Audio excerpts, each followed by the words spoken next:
Shiva, Arunachala Shiva, Arunachala Shiva, Arunachala.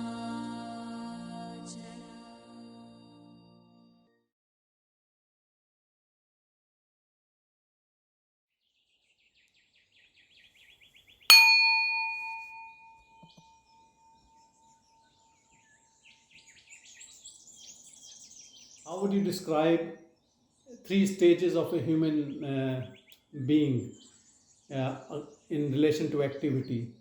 We say that a person can be tamasic, he's very lazy, not doing anything, just sleeping, not trying to do any work. Then, second type of, mind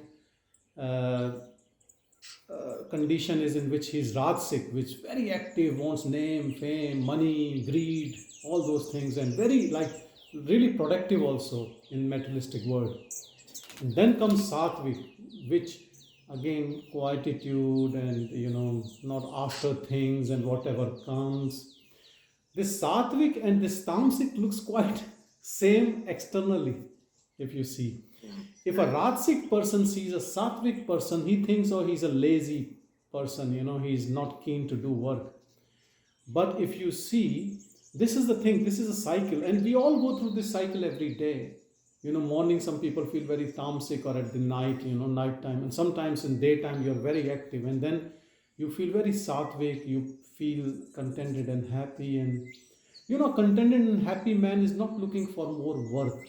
If the work comes, he will do it honestly, but he's not looking to do it. That is the difference between sattvic and rajasic. Sattvic man looks exactly like tamasic man, just sitting quietly, and he's not looking for work. His mind is not running for things to sort out.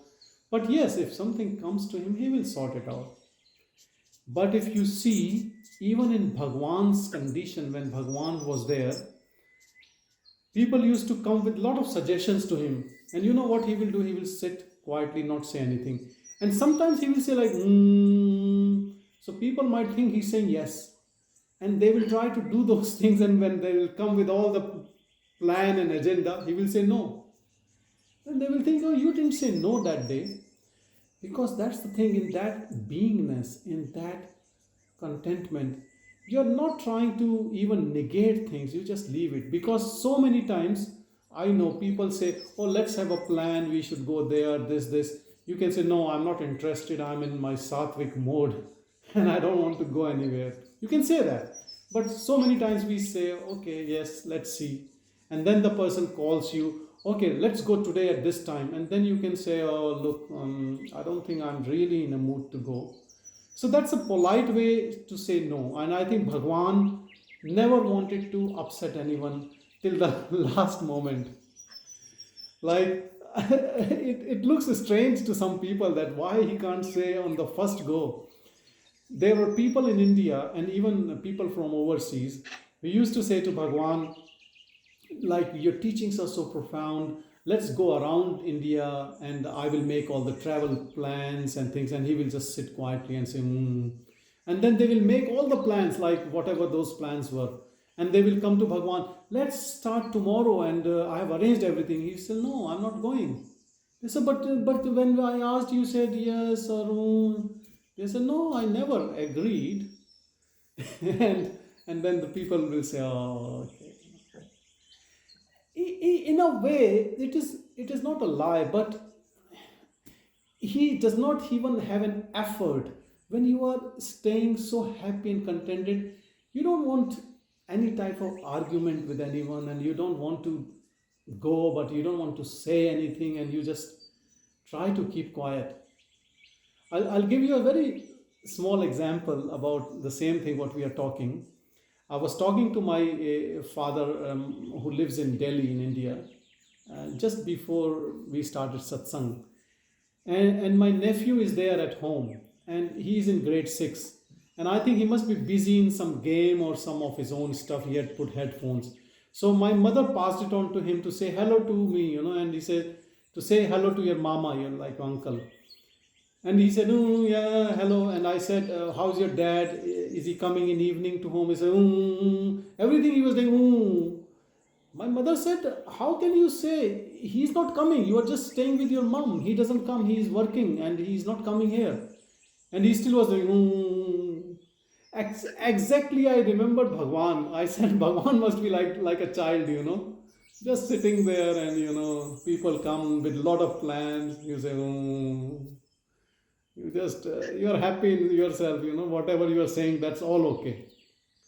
Once someone brought something about Bhagavan. He wrote about Bhagavan. And he wrote so many things about Bhagavan in a very negative way. Like, don't think all the people who came to Bhagavan were his devotees. A lot of them were his opponents, people who didn't like him. And this guy came, must be some very, like a person who was some on other path, and he wrote against Bhagavan. And he gave that slip to Bhagavan. So one of the Sarvadhikaris must have given it to Bhagavan. Bhagavan looked through it. And after a while, he gave back after some corrections to that man. So the corrections were like where the comma should be, where the full stop should be, the spelling mistakes. So the person whom he handed over, he said, it's all lie, what you are doing. You have not corrected what this person is saying and what are your teachings. He said, don't worry, this is truth for him, leave it. So this was Bhagavan, People used to come with very strong, inclination towards a path. Let's say it's yoga. They are doing pranayam or they're doing some japa. And they will come to Bhagavan and they will say, I am doing this, should I continue? He'll say yes. But if someone comes and asks, what should we do? Then he knows, when you are in your heart, you knows how sincere the other person is. Sometimes people ask questions only to show their own ego and their own knowledge, not to ask anything. And Bhagavan or anyone who is contented in their own self knows very, very quickly, even before someone opens their mouth. So many times he was just silent and not responding to anything. And when he responds, when he knows it's a genuine speaker, a genuine spiritual seeker, then he will give an answer. And his answer can be very beautiful, just one word, something like keep quiet. Or, look within or try to find who are you. And if someone wants to elaborate on, then he will tell something more. But mostly he will just agree with whatever the person has thought about his plans or his sadhana. And on occasions, you will see when that person leaves the room, some of the ardent devotees will ask Bhagavan that why you didn't tell him this thing or that thing. And he will say he is not in the mode of listening to me. He is so full at the moment with what he wants to do. But it is a full circle. He has to come back to this only. And this is the thing. If you go and listen to the people on Bhakti Marg, I have listened to so many people and heard their stories and from other people. And in Bhakti Marg, it's so much of love, so much of ecstasy. It's like an addiction. And when you love God, you go through a lot of emotions. It's full of emotions. But then the duality has to come to non-duality. But so many, 99% people on Bhakti Marg, they just stuck up on that level. They just love and they dance, and you must have seen, dancing, chanting. It's so fun, it's good. But that at some stage, because you are still in a stage, you have to come to non-duality. So that is a path to reach non-duality, but they just stuck up at that level and they don't move forward. They don't want to. So the ego is enjoying, because who is the enjoyer in us? The enjoyer is always the ego. Self is enjoyment or a bliss in itself. But then there is this middleman who is in duality and there is a God and he's enjoying that bliss, remembering the God. Same thing happens with Bhagwan's devotees also. They love Bhagwan, and when they say Bhagwan's name, they feel so revered. And when they see some other person, they just don't look towards that person with that love. If you have recognized Bhagwan in you, then everyone is Bhagwan in your eyes, because it is the same self. And this is again a big misnomer. People think that Bhagwan was a person living and behaving like this, and the way he walked, or he not wearing clothes or whatever. Yes, those were the characteristics of that body. But remember and never forget this, that Bhagwan was you. Bhagwan is you. Bhagwan is yourself. Bhagwan actually, what is frequency is when you 100% are convinced that what he is saying is your pure self telling you in this waking dream about your own truth. What he is talking about is talking about like self talking to self. No difference at all. You and Bhagwan and me and other people, everyone is exactly the same self without any difference. Though we are sitting in these gadgets of mind body, and we all have a different body and a different mind, but mind and body does not define us at all, not even 0.001%. So we have to separate, segregate. Like I hear so many Bhagwan's devotees and people who are on non-duality, they keep saying like a parrot, all is self, all is self. This is crap. Because they don't understand what is self. You have to come to the self first. Oh, all is self, everything is consciousness, self is here, self is there, everything is self, material is self. That is of zero value. You have to touch yourself, you have to practice. Just saying some mantra, Aham Brahmasmi, I am that, doesn't ever help. It will boost your ego, or it will make you more ignorant. Unless you touch your heart. This is your practice, your sadhana. It is all efforts, all energy. More young you are, more energy you have. Put all energy into it. Put everything into it. Reach there. It is like, tortoise which has all the legs going in and just going within. This is tapas. Look from within everything in life. And that is not difficult to do. That is not at all difficult. Only difficulty is in people who don't know what ego is.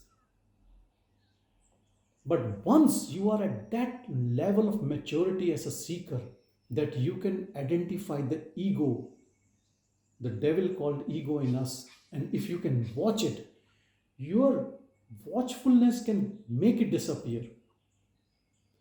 Today, one of my friends, he's a doctor, and I'm not working, I'm staying home. He said, let's go out for lunch. And today he confided in me that, Sanjay, I just want to tell you, I found that I'm suffering from a disease. And I thought, I was quite serious, because I thought he must be saying something really bad, like maybe some sort of cancer. And he said, for last 3 months, I noticed that I have an ego. And I said, yeah, well, if you have recognized that you have an ego, that is the end of ego in a way, that now you will work on it to get rid of it, and then you know what it is, And remember that not everyone through their life journey even realizes that there is an ego which we should get rid of it. Acknowledging it is very, very powerful thing. Once we acknowledge that, yes, I have an ego, and we accept that I have an ego and I have to work on it, that is almost half of the job done. Because we know the devil within, and now we can work. And the very easy method to get rid of this ego, to be in that pure Brahman, to be Bhagavan Ramana Maharishi, to be that in Christ consciousness, Shiva consciousness, exactly the same as all these people who have come across in this world, is complete annihilation of this ego. And you can get rid of it if you watch it. And how do you watch it? Watch it by keeping quiet. And how do you keep quiet? You just watch how the mind thinks or not thinks, or resting or not resting, the body acting or not acting, how this body mind is interacting with people, and you watch from that awareness. And so, this sadhana of knowing what awareness in us is, awareness in us is that uninvolved entity which is just watching the show happening.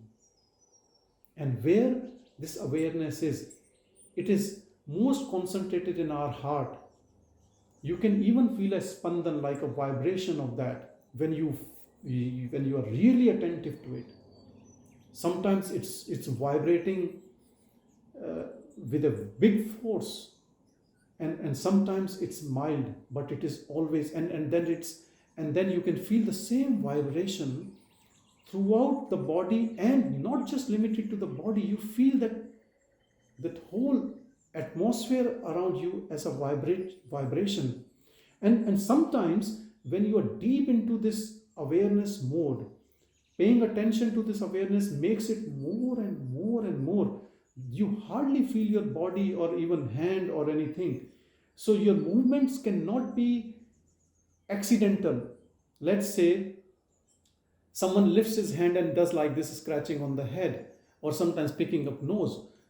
Even those small insignificant movements becomes very, very conscious in that awareness, like the hand is going and it's doing, or you are rubbing on hand, because that awareness, that consciousness is very full awareness. Every sensation, everything in the body, the actions, the thought rising, everything is so clear from that. And that power of awareness actually melts down the ego, because nothing can hide in front of awareness. This is the best tool. And you don't have to get rid of small things, like, let's say, now get rid of jealousy, now get rid of hate, now get rid of lying. It is, they say in Vedanta that the amount of vagaries of the mind or impurities of the mind are so much, and to remove it is like you are taking a small piece of grass and trying to empty the ocean from it. All these techniques are useless. Like, there are workshops to develop compassion, workshops to develop humility. You don't have to worry about any of these things. All these are the qualities of your divine self. And to get those qualities, pay attention to the pure awareness. When you pay attention to the pure awareness, and who is paying attention to the pure awareness? Awareness is always aware of its own self. So who in us has to pay attention? Is the mind only. And so this attention mode is of the mind. Sometimes we say our mind is dull, it is lazy, I'm feeling sleepy, mind is agitated, mind is not focusing. What is this mind? Sometimes the mind is strong, sometimes it's weak. Sometimes too many thoughts, sometimes good thoughts, sometimes bad thoughts. But then there is another quality of the mind, is paying attention. Like, if you are attending a lecture and your mind has moved, wandering into something else, you don't know what is being taught in that lecture or what is being said, because the mind is somewhere else.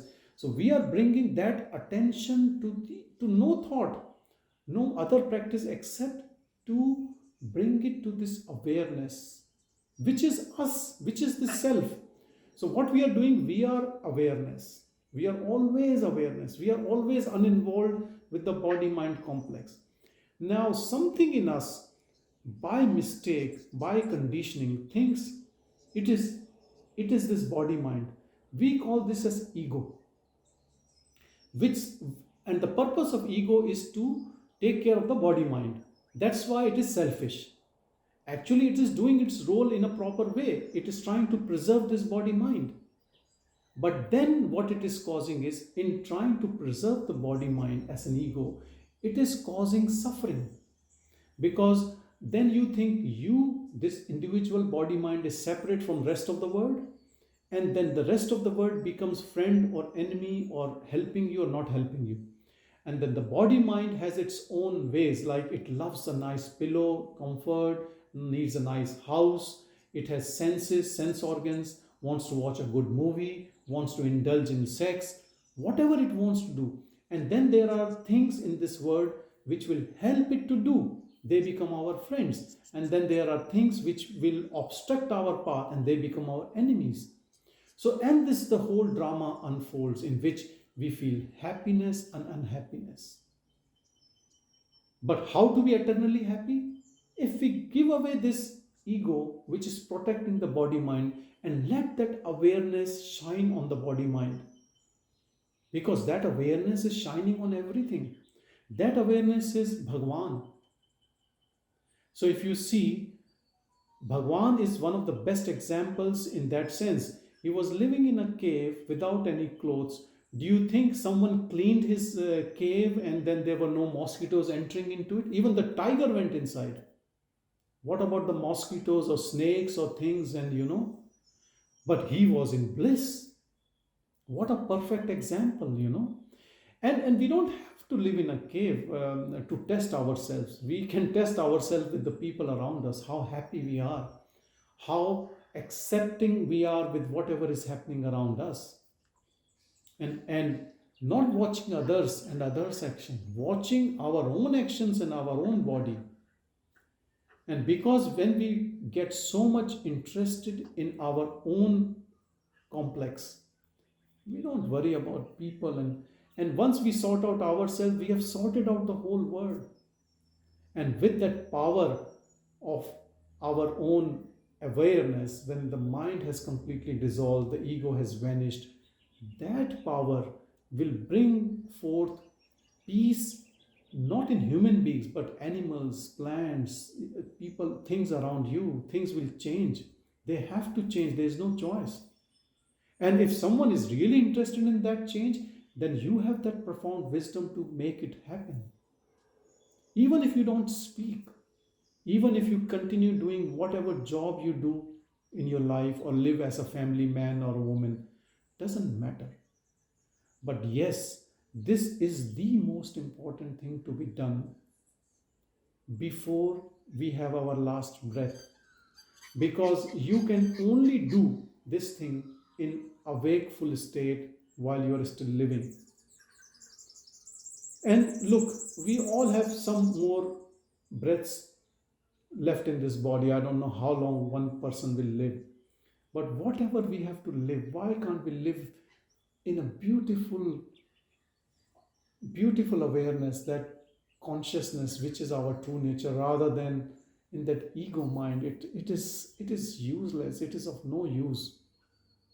If you see, all our life we spend as an ego mind body complex.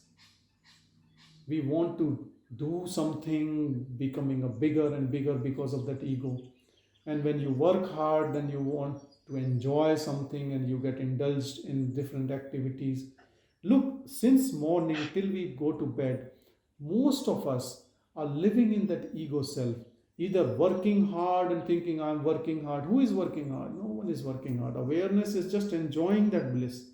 Once you get into awareness mode, you realize that you will laugh on your whole life until now. You will feel actually compassion for your own life. What a stupid life I've lived, dreaming that I am this body mind and doing all stupidity, jealousy, anger, desires, one after the other, and then getting attached to other images at home. Why? My children, my job. Oh. You meet people, you meet very, very highly educated people, neuroscientists or professors, or in good bureaucrats and politicians. Even when they have left everything, they're retired, they have a story to tell, and they're always attached to those stories that this person helped me, this person didn't help me, and this happened to me, and this. And you think when they will get free from their stories, never. And then they will get another birth, and then another birth, and then another, and it keeps going. These stories keeps going, like these mega serials, one, two, then next season, and then another 20 episodes, and then next season. It never ends. Bloody, it keeps going. Some of the serials, like Neighbours in Australia, it is going on for last, I heard, 20 years. Characters keep changing. So these characters in front of us keeps changing all the time. Images keep changing. Never, I'll tell you very important thing, never even get trapped into this Bhagavan Satsang group and Bhagavan and puja and Ramana ashram. Because if you get into this trap, you are trapping yourself into another community, another religious group. That can be very, very dangerous, and you think you are in comfort zone. Never be in a comfort zone. Never think that Bhagavan, I will pray to Bhagavan and he will get rid of me. You know what Bhagavan used to say? When people used to do Dandvat Pranam in front of his Namaskaram, he said, what this gymnastics these bloody stupid people are doing. He used to say like that. Can you believe? He used to say, what are gymnastics they are doing? Because he knew inside they are not doing anything. They just come there and they just lie down and they do like this and they think everything is being done, doing this gymnastics, that Bhagavan will do it. Bhagavan said, no way. I can tell you what to do, but you have to do it. So don't just think that keeping a Bhagavan's picture and doing an arti every day and then just having a nice movie and having a glass of wine and things will be done. And let Bhagavan will do the hard work. That image will do, that picture will do all the hard work for you. Very stupid idea, That image, that picture has nothing. Picture is to remind you that you have to do all that. You have to reach up to the Bhagavan stage. And he has given you all the formula, but formula is in a book. And reading that book will not help. Apply that on yourself all the time. Apply it all the time till you finish the job. It is not a job to be done in 3 satsangs, 1 hour each, 3 times a week, and rest you can just fool around. You have to be there. I'm not saying leave your job, leave your family, leave your whatever you're doing. But remember, whatever you're doing, who is doing it? Who is doing it? Who is the doer? Is there any doer or it's happening on its own?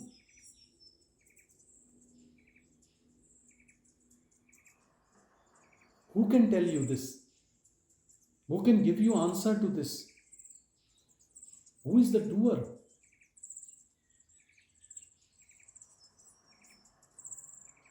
If any answer comes to the question, that means you are still not there. There is no doer.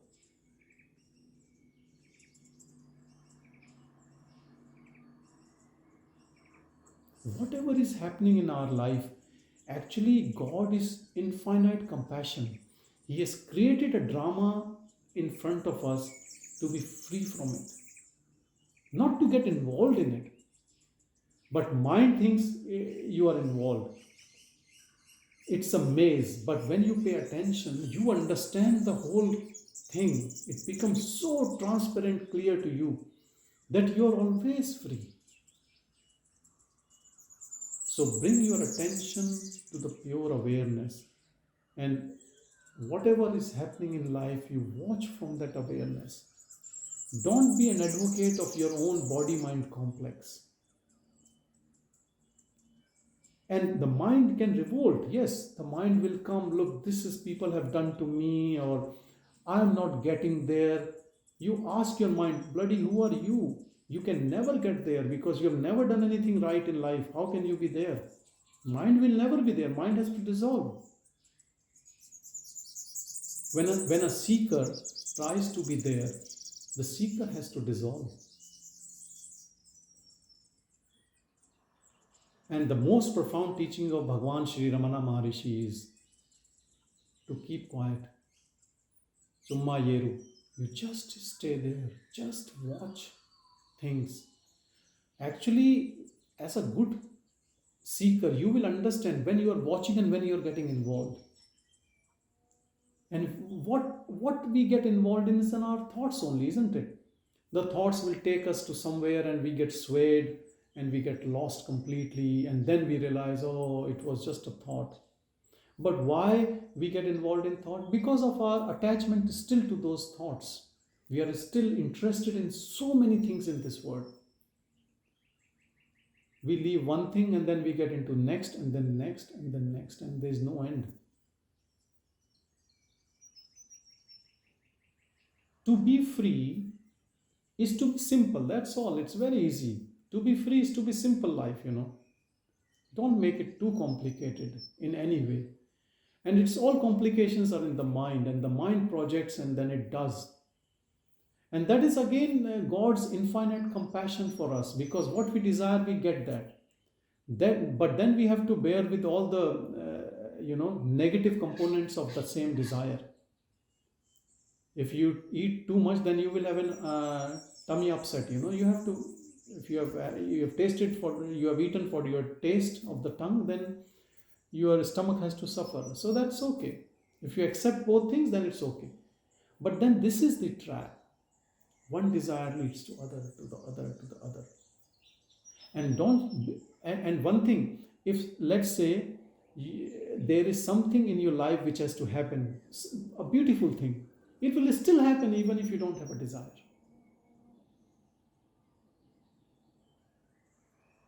So in a sense, it's a win-win situation for all of us. Just ponder on this point, that if you don't desire, or if you desire, doesn't matter, because whatever has to happen will happen. So why to worry then? Let's say I want a new BMW car, Let's say if that much money comes and, I can afford, it will come. If it doesn't come, it will not come, Doesn't matter. Anything, trivial or big or small, doesn't matter. So you pay your attention not to desires, to the awareness, to the pure awareness. And once you make this your habit, so much of peace, contentment, bliss will dawn on you. The moment you honestly do this, you will cry with joy. The tears of love will flow. And that will be the true devotion to Bhagavan. Not the devotion coming just by doing a drama, doing an arti or like a ritual. No use. Go here and then Bhagavan will be everything for you. That will be true devotion. A jnani is the true devotee. Bhagavan got everything. Bhagavan was an enlightened soul while he was still a 16-year-old boy living at his uncle's house. But because of his love for Arunachala, he came there, he never left it. Not like people like us who are full of ego and go there at Arunachala and do parikrama to get rid of the ego and God take away my ego. He gave away his ego and then went there and then did all the bhakti. Reading all the devotees and about devotees in the past, and his tears used to flow from his eyes, what these bhaktas were. He never left his guru Arunachala. He lived there, died there. This bhakti came not because he wanted him to get rid of his ego. His ego dissolved before he came there. This is the love. This is the love. I'll tell you another thing. Spirituality brings you so much into devotional music also, and any song, any bhajan in Hindi I listen, or it just melts my heart. Mirabai or Tulsidas, or there are so many beautiful, Kabir. And I have friends who have very less inclination to God or spirituality, but they love music. And they tell me, music will take us to the God. Music is God. There was a beautiful saying by Bhagavan a lady came to Bhagavan, exactly the same question she asked. And this is the intuitive thing about this.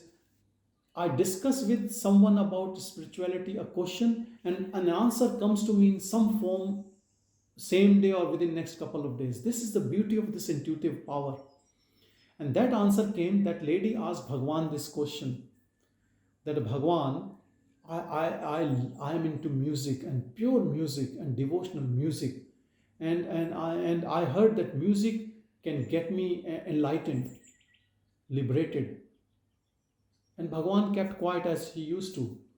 And then she again asked, Bhagavan, you should tell me because I have heard this. And Bhagavan still kept quiet. And that lady thought, how can I make him to say something? Then she gave example of some of those Shiva devotees who wrote beautiful poems and songs. And she said, look, all these have sung these songs. They were writing songs and doing bhajans and music and all. Isn't it they all got this? Bhagavan said, no. They started doing once they got this. Not the other way around. Whom are you fooling? That is the way people fool themselves. I have a friend who only does ragas. All day he will do sa, pa.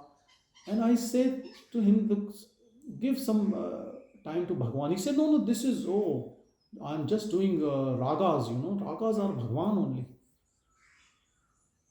Bhagavan gives the answer immediately, He has given answer to everything.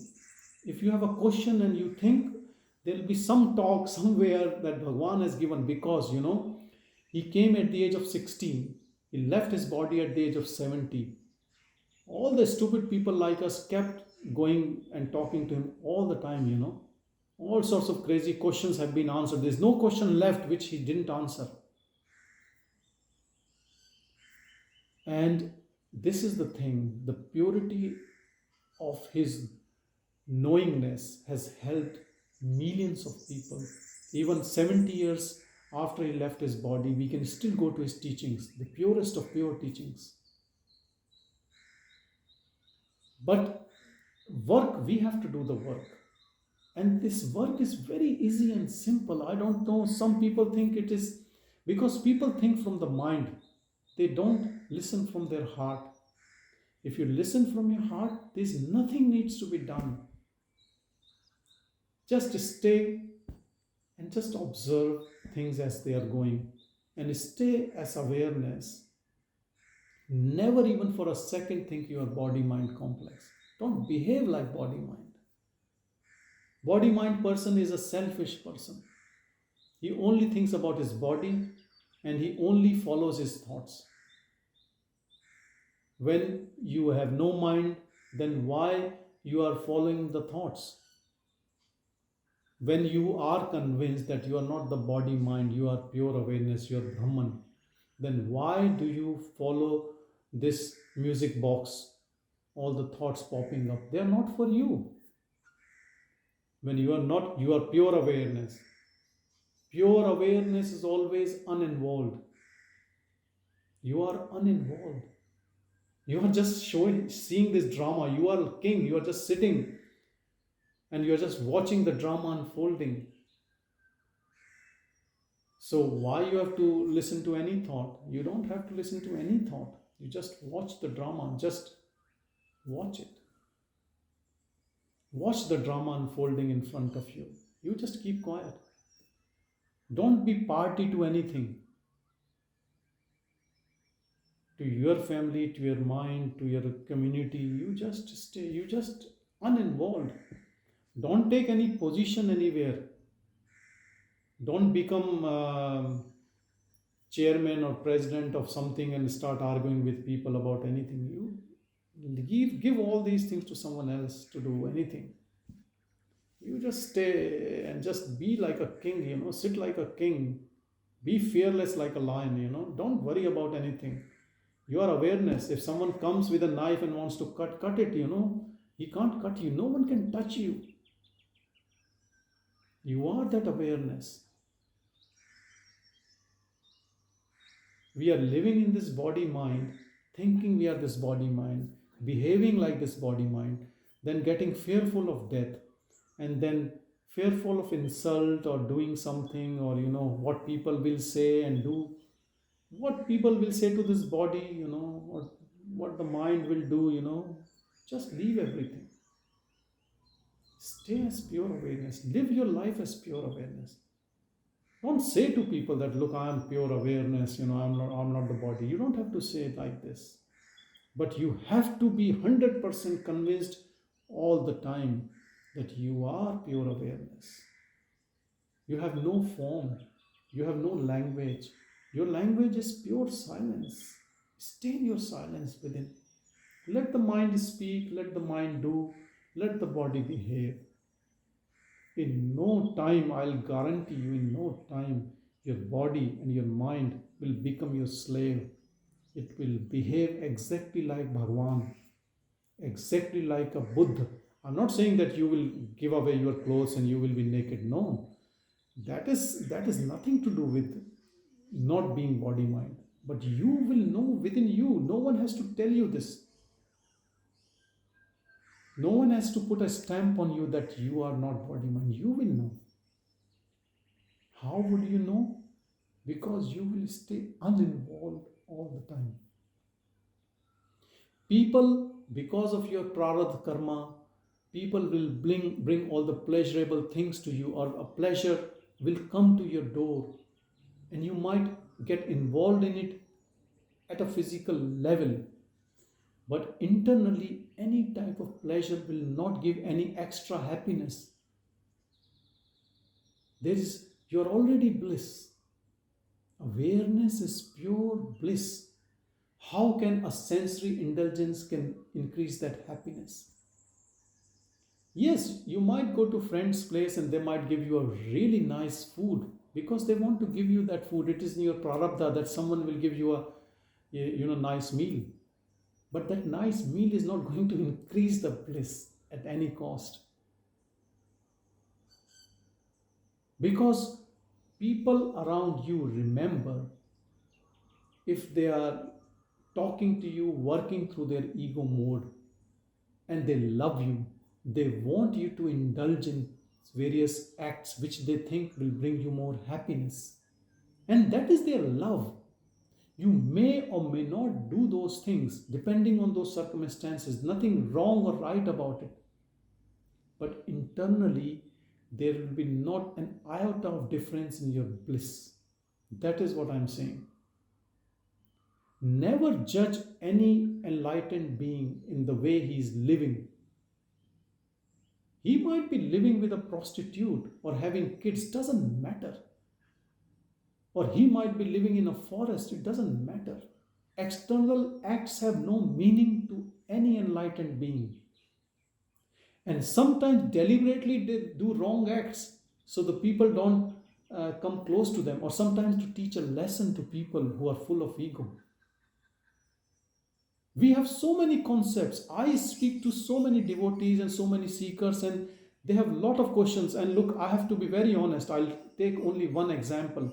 So many people think like being vegetarian means you can really get God quickly, I know so many vegetarians who are full of ego, and they go on another ego trip that I'm vegetarian, I don't have onion and garlic also. I'm the purest vegetarian. It is again an ego trip. But then they might be so much attached to gulab jamun. Then what happens to your desires, So vegetarian or non-vegetarian doesn't make you liberated soul. In India, 70% of people are still vegetarian. Do you think 70% of Indian population is Buddha? Don't get into small concepts and concepts. Don't worry about anything. Yes, food may help if you want to practice and you can do it well and good. But don't be very dogmatic about things, about rituals, about this is the life of a saint or a liberated person. Because who knows? You might be looking you might blossom in a different way. You bring all the enlightened people which you think in this world, bring them together on one platform, see how they look. They look all different. Sometimes they talk exactly different language. That doesn't make any. But this is the blossoming. If you will, you have to blossom a full flower only by coming into this awareness. The body, your mind will reflect that in the best possible way. And if we don't touch our heart and we die before that, it is like, you plant so many things, there are buds and you never see a flower coming and it dies, Such a shame. We all have that potential. Unfulfilled potential, because we have never looked that way. We haven't turned our attention 180 degrees within. We are bahyamukhi, always looking, using the mind, because mind is to look outside. Attention is to look within. Paying attention to this rather than the external world. Please do it. Do it for 1 week, 10 days, 1 month, but do it with sincerity, and you will notice you will be completely changed.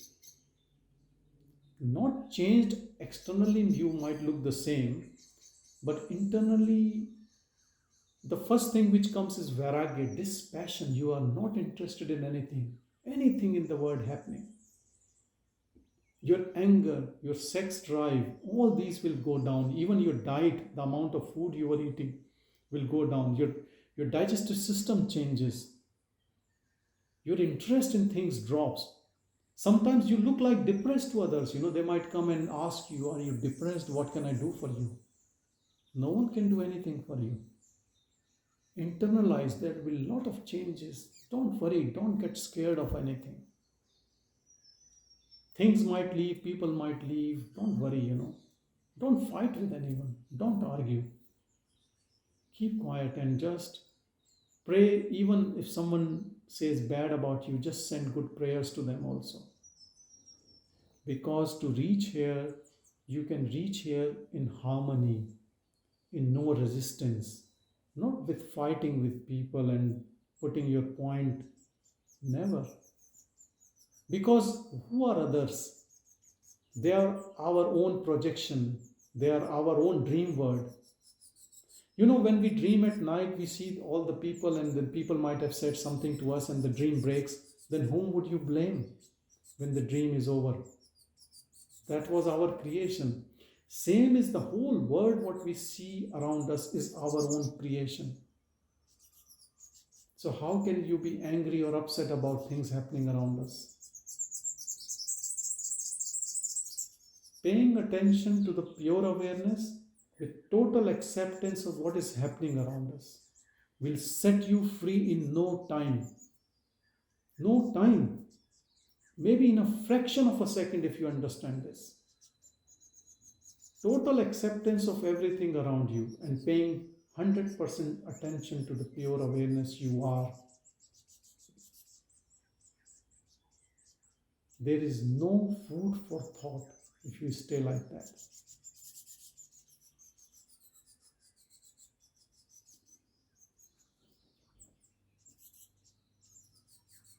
You are not giving any work to the mind. If you want full grace, this will be full grace. Full grace. Grace is always flowing from Bhagavan. Bhagavan is the other name for self. He came, he gave a lesson. You listened to his lesson, you practiced it. You become Bhagavan only.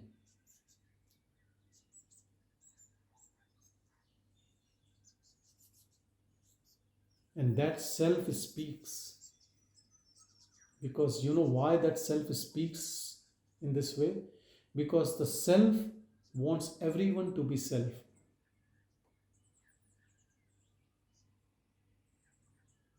And self can only speak to whom who has interest in knowing self. Self cannot speak to the person who has no interest. And if you see, God is infinite compassion. People who are atheists or people who don't believe and people who think there's only one life, just enjoy. Like in India also there was Charaka, who believed that live life once, People say just live your life like a king size and do whatever you want to do. God leaves them and gives them what they want.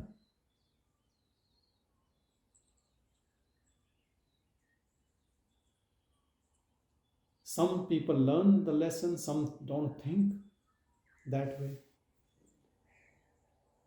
In Bhagavad Gita, Krishna said so beautifully, the people dearest to me are who are interested in me. What does that mean? It means that he will bring you back home. He will make you Krishna only. He will not leave you. But for that, you have to leave everything. But it's not a big cost. It is not at all a cost. Look, we people are so smart. We have lived half of our life, almost half of our life, in the ego mode. And we know the sufferings and pain and joys also. I'm not saying ego only gives suffering, it also gives joy. It takes you on a roller coaster ride up and down.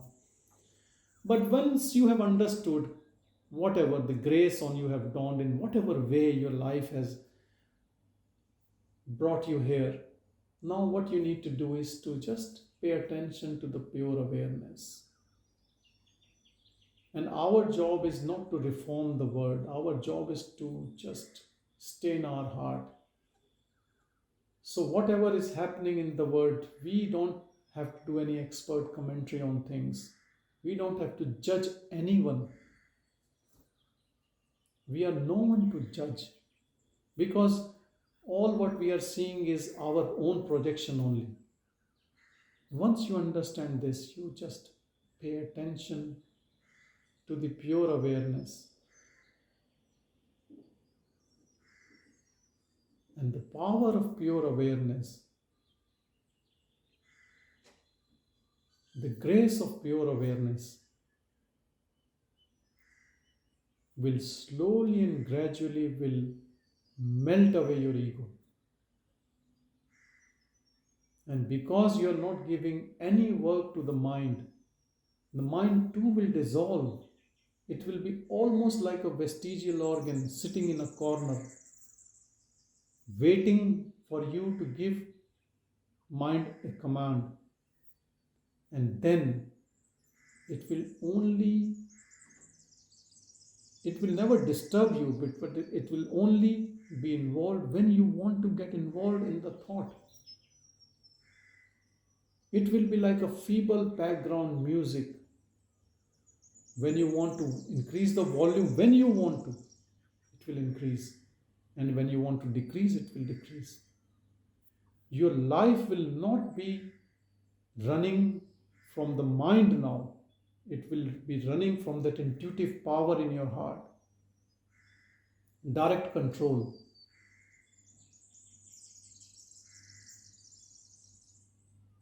Like a president rule. All command to the power, supreme power. No middlemen.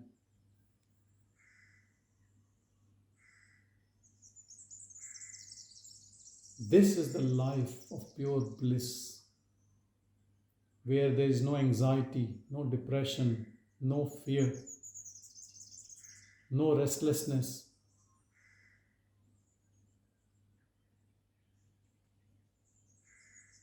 No looking forward to anything. Zero interest in your own story and zero interest in others' story. And this is one of the reasons, I'll tell you honestly, you have no interest in watching movies. Because what is a movie? Movie is a story, Just watch. When you are in this awareness, I would suggest you to watch any movie. Not a cartoon, because cartoons are very interesting, I think. But if you watch any type of a Bollywood or Hollywood drama, all is about ego. I will do this, I will kill, I will do this. And sometimes it's good when you watch it, how foolish this whole word drama is. And Bhagwan used to read newspaper, and when I was new Bhagwan devotee, I didn't like this.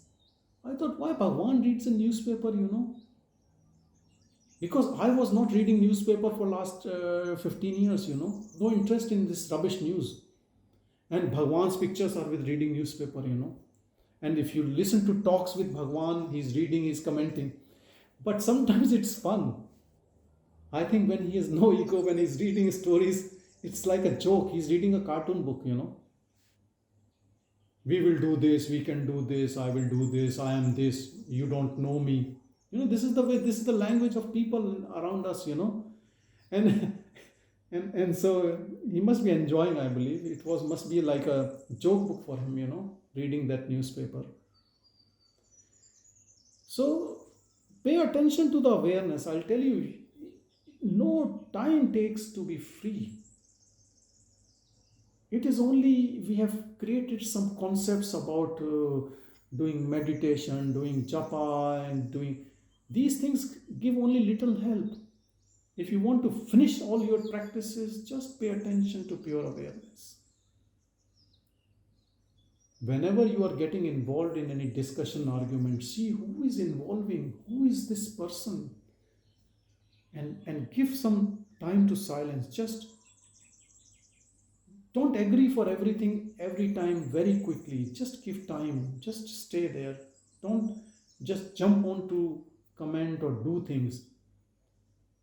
If you give extra time and bring everything to your heart rather than the mind, no time you will be free. Because we use mind too much and we don't use heart at all.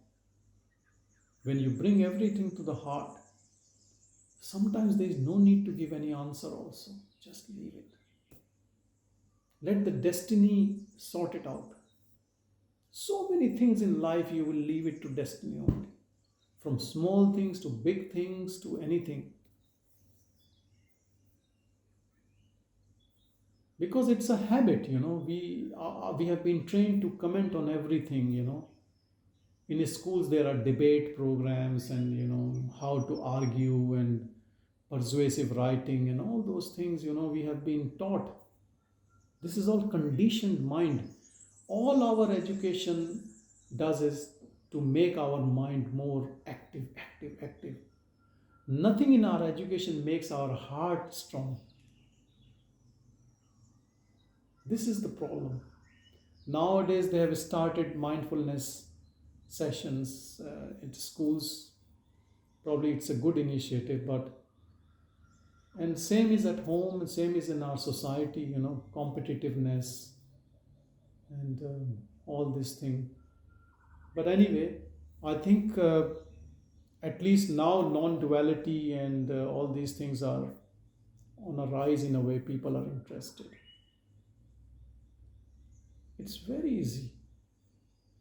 And in these satsangs, I would suggest when the satsang ends, when we stop talking and you go back, stay in that mode as long as you can. Don't break that, your beautiful silence of pure awareness. Even if your partner or the family members or friends get irritated, oh, why you're like this? You look very dumb, let it be, Sometimes we speak only to please others. Remember this. And when we start speaking, then we vomit. We just speak garbage, Just to speak, we speak.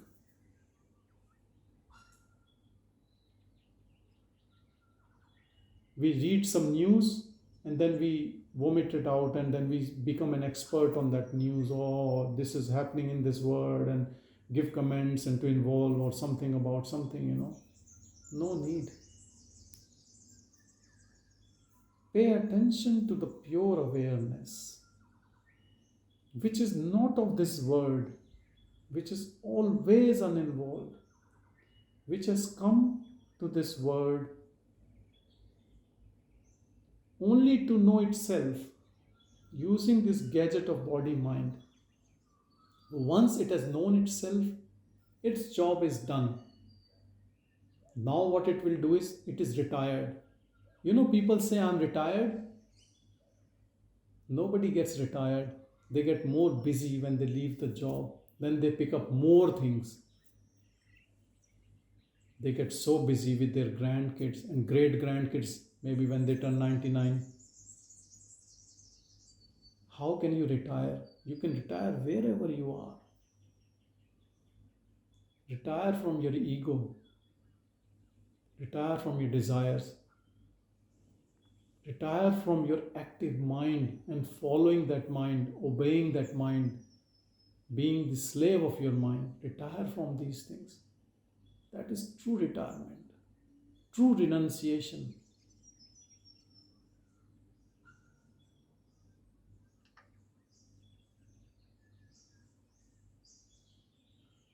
Love your company, love your silence.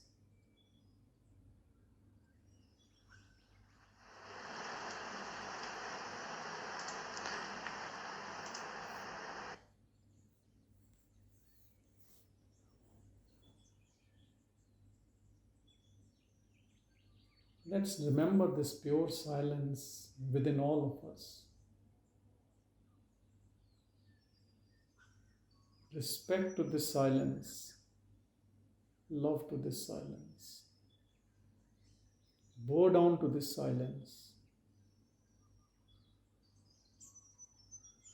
Silence is Ramana, Arunachala, Shiva, Christ, Buddha, your true self.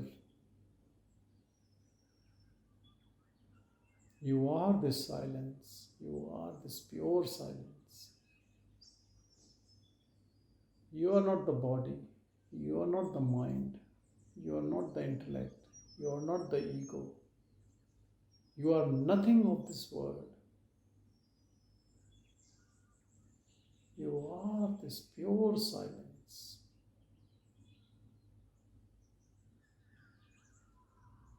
Listen to this silence. Abide in this silence. And stay always happy and blissful.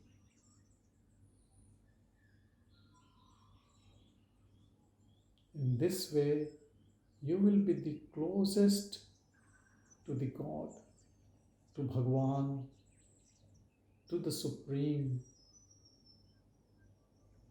and you will imbibe all the qualities of the Supreme.